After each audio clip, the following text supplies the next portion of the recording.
What does success look like for me today, for you?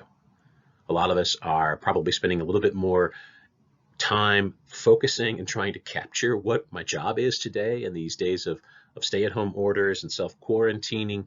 We're having to be a little bit more deliberate about that and measuring what we're doing and planning what we're doing. We have to know our purpose and our goal and what success, therefore, will look like. If I know what my goal is, I might have a chance of grasping what being a successful pastor, father, husband, worker, anything today would look like.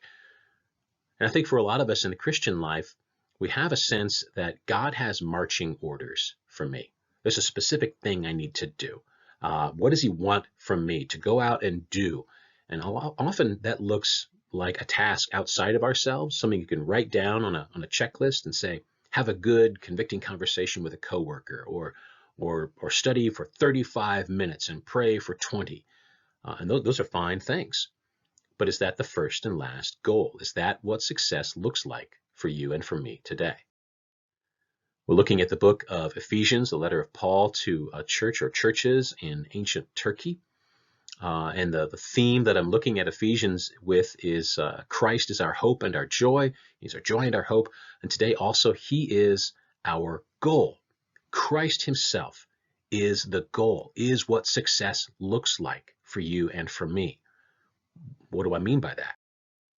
Well, in Ephesians 3, Paul writes that he's praying for the Ephesians. And he says, I pray that according to the riches of his glory, of God's glory, he may grant you to be strengthened with power through his Spirit in your inner being, so that Christ may dwell in your hearts through faith, that you, being rooted and grounded in love, may have strength to comprehend with all the saints what is the breadth and length and height and depth, and to know the love of God, love of Christ, that surpasses knowledge, that you may be filled with all the fullness of God.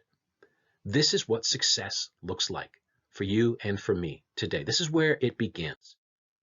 It looks like being strengthened in our inner being, Christ dwelling in our hearts, so that we would comprehend and know the love of Christ and be filled with all the fullness of God.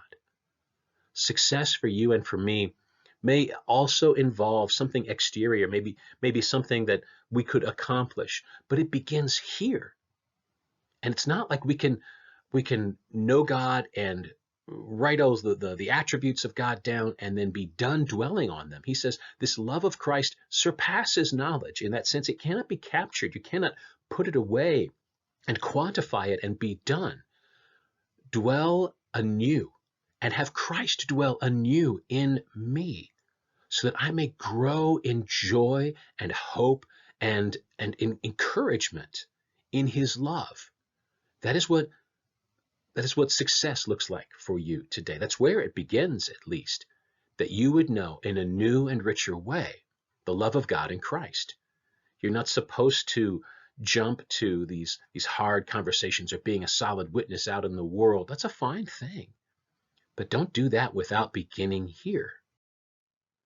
Your success as a child of God begins with the glory of God in Christ in you, dwelling richly in you, and enjoying the fact that it is all over you, that it is God's decree over your life, his love for you in Christ Jesus.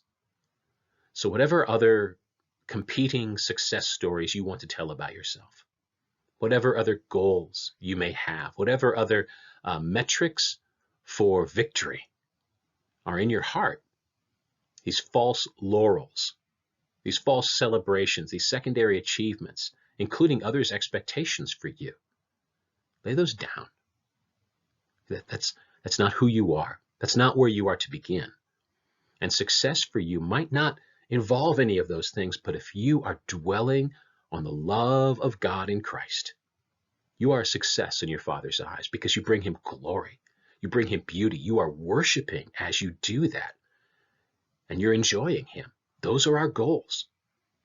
So I want to encourage you today, sisters and brothers, just seek to know anew in a special way. It doesn't have to be novel. It doesn't have to be some insight that nobody's ever had. But seek to dwell anew and in a rich way on the love of Christ for you. That's success. That's joy. That's our hope today. That's mine and yours. Bless you. From South Jordan, Utah and Gospel Church.